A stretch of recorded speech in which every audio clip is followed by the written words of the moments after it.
Welcome to AI Unraveled, your daily briefing on the real-world business impact of AI for November 11th, 2025. Today, we're tracking the regulatory and radical edges of the industry. We break down OpenAI's latest recommendations to brace for superintelligent AI and the controversial move by the EU to propose easing GDPR rules to fuel development. Plus, we dive into McKinsey's 2025 AI reality check and the controversial new space where tech titans are exploring engineered babies. Before we jump into the full story, please remember to like and subscribe to AI Unraveled on Apple Podcasts. A crucial message for the enterprise builders: stop marketing to the general public. Talk to enterprise AI builders. Your platform solves the hardest challenge in tech, getting secure, compliant AI into production at scale. But are you reaching the right 1%? AI Unraveled is the single destination for senior enterprise leaders, CTOs, VPs of engineering, and MLOps heads who need production-ready solutions like yours.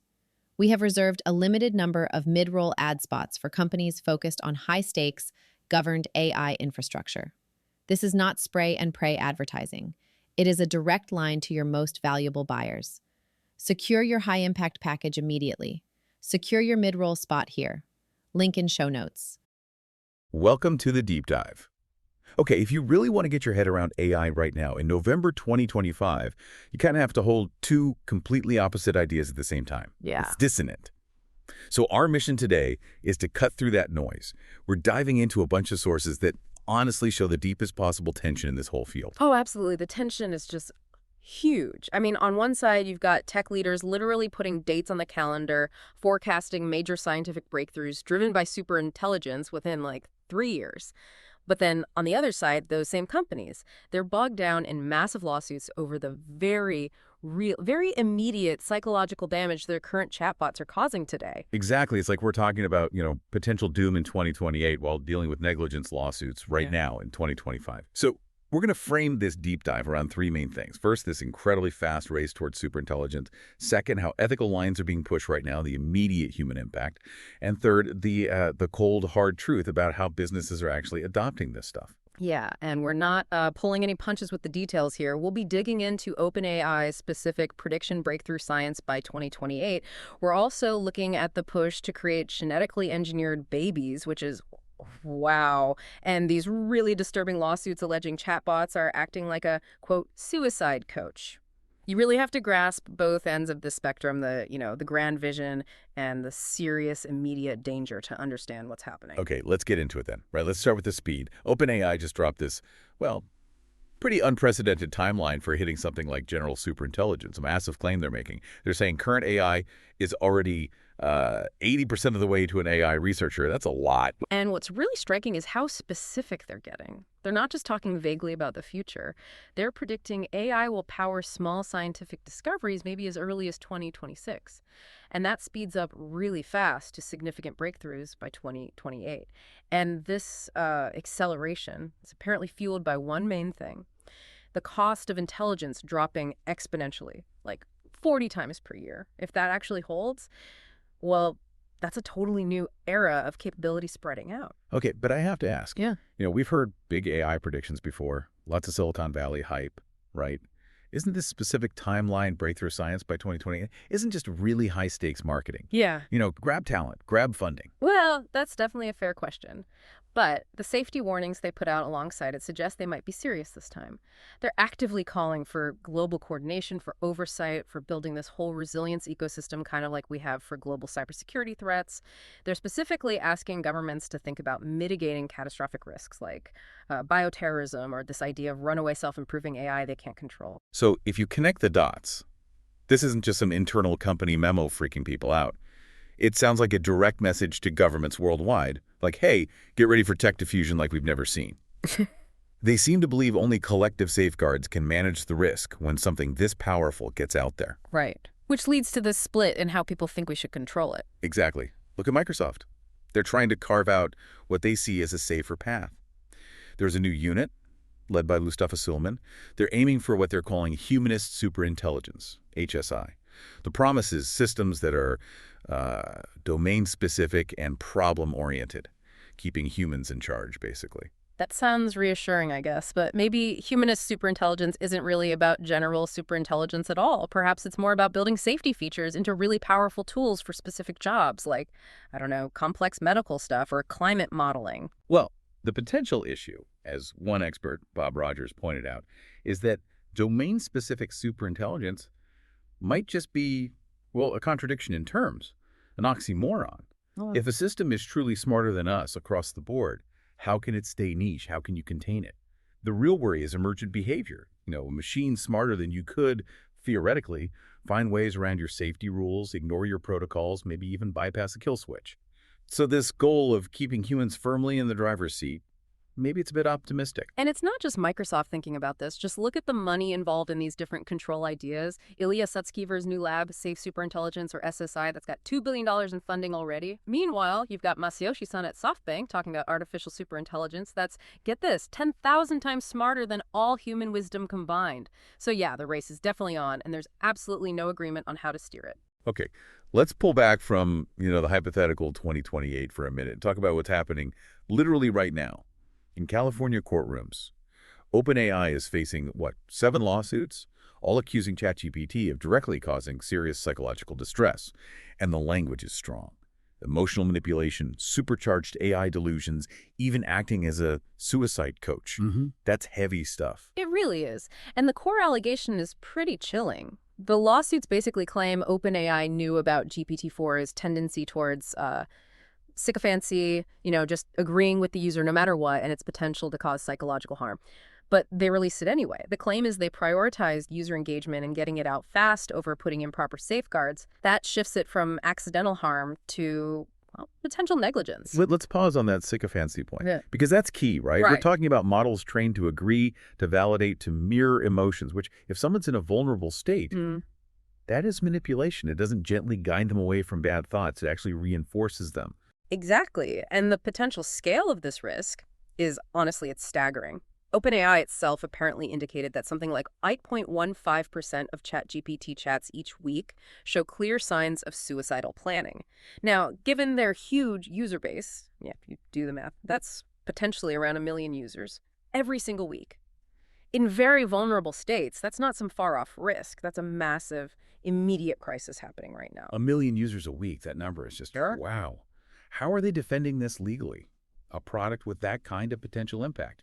And what are companies doing now to try and fix it? Well, we're seeing some pretty rapid, maybe reactive safety moves. OpenAI just rolled out parental controls, trying to make it safer for kids. Character.ai is actually banning all open-ended chat for users under 18, starting later this month. And Meta is giving parents the option to just switch off character chat access completely for their kids. It really highlights how urgently they feel the need for guardrails, especially around these AI companion features, and particularly for younger, more vulnerable users. Okay, and if that wasn't enough ethical boundary pushing, let's pivot to genetics, because this is where things get really interesting, maybe even more controversial. There's this company, Preventative. It's backed by Sam Altman, Sam Altman, and also Brian Armstrong from Coinbase. Yeah. And they're apparently working to create the first baby born from an embryo that's been edited to prevent a hereditary disease. Right. And, this isn't totally out of the blue in terms of the market. There are already other companies selling polygenic screening, basically analyzing embryos to give probabilities for traits, things like intelligence, height, risk for certain health conditions. Preventive is just taking it to the logical next step, not just screening, but active, deliberate gene editing. And the strategy here from Brian Armstrong, it's incredibly provocative. He apparently floated this idea of just doing it all in secret, then reveal a healthy, genetically engineered child to the world. The idea being to sort of force public acceptance, like a moral fait accompli. Here's the product, it works, now let's debate the ethics. Yeah, it's a very aggressive approach to rolling out potentially world-changing tech, isn't it? Almost a launch first, ask permission later kind of deal. But, all these huge headlines, superintelligence, designer babies, they drive investment, sure. But they kind of hide the fact that down on Main Street, AI adoption is actually hitting a lot of friction. Right, and that's our reality check. What's the actual business impact looking like today? McKinsey's latest State of AI survey for 2025 gives us a big dose of that reality. Get this. While a huge number, 88% of companies say they're using AI somewhere, only about a third, 33%, are actually scaling it across the whole enterprise. most are still just dipping their toes in, stuck in pilot projects. And the really critical number, especially if you're trying to understand the business impact, is the effect on the bottom line. Only 39% reported any impact on EBIT, that's earnings before interest and taxes. And only a tiny fraction, just 6%, saw an impact of 5% or more. So it really signals that the hype is still running way ahead of the measured, scaled dollars and cents results for most companies. So what's the deal with the few, the 6%, who are seeing that bigger impact?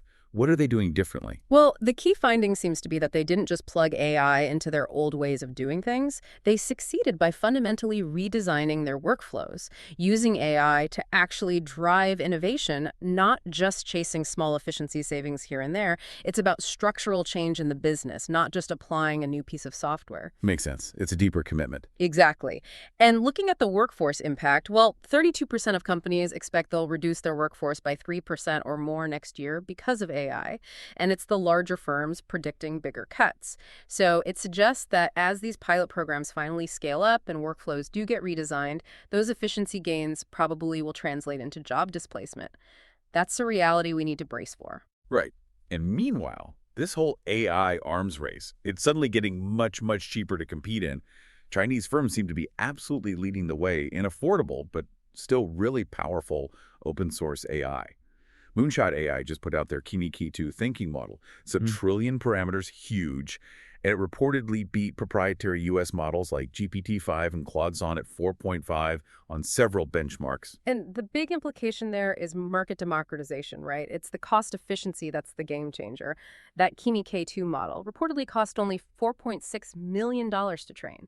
I mean, if the price tag for building a cutting-edge foundation model drops from hundreds of millions down to under $5 million, well, U.S. dominance isn't just challenged, it's potentially over. And we're seeing others too, like Z.AI backed by Alibaba. They're apparently hitting parity with U.S. models, but undercutting competitors like DeepSeek on cost by something like 87%. Wow. So U.S. companies must be scrambling to respond. Oh, definitely. Reflection AI, for example, they're specifically aiming to challenge DeepSeek. They just raised $2 billion, led by NVIDIA. Their CEO even said openly there's a DeepSeek-shaped hole in the U.S. market. They plan to fill it. And this competitive pressure, it's even affecting regulations, like in the EU.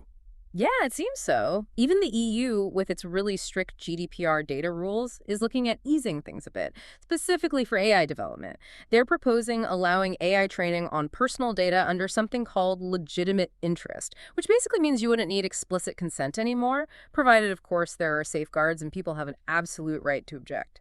But it shows they're trying to balance keeping up speed with protecting data, trying not to fall too far behind in the race. Okay, let's pivot again. Let's talk about some practical uses that might affect you, the listener, today.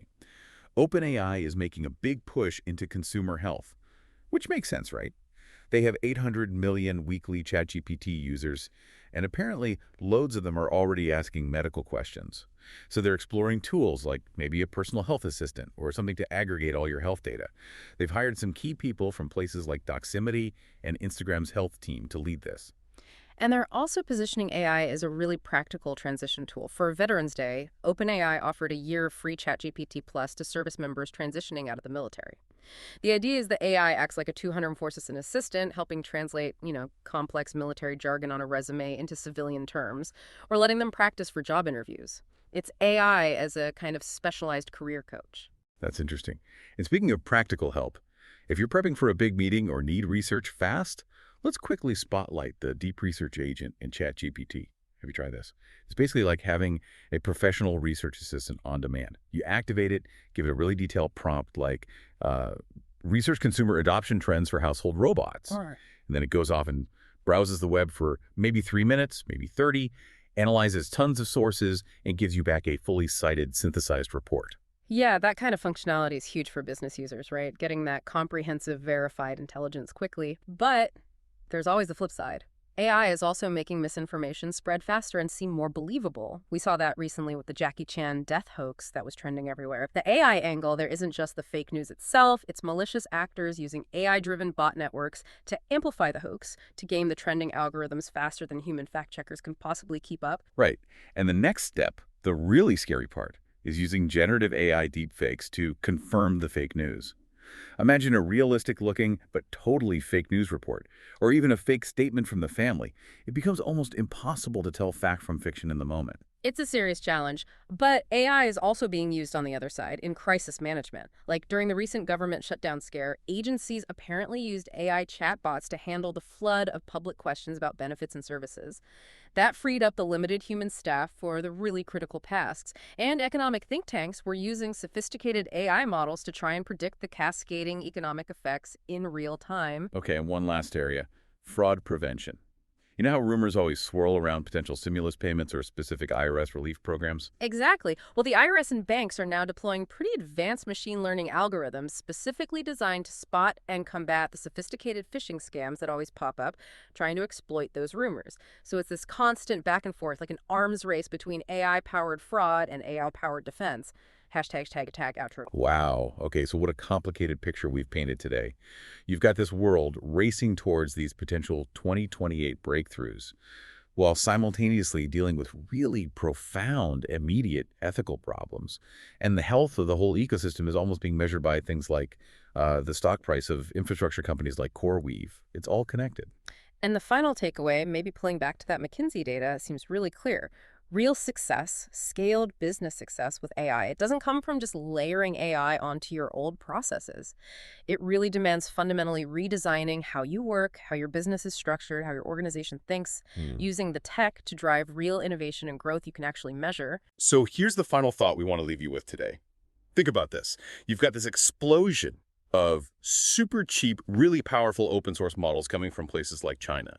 At the same time, you have urgent calls for global safety coordination coming from US labs like OpenAI. How long can that intense commercial competition keep pushing the speed, pushing the boundaries, before collective risk management, actually managing the shared danger, becomes something that has to be a mandated global priority?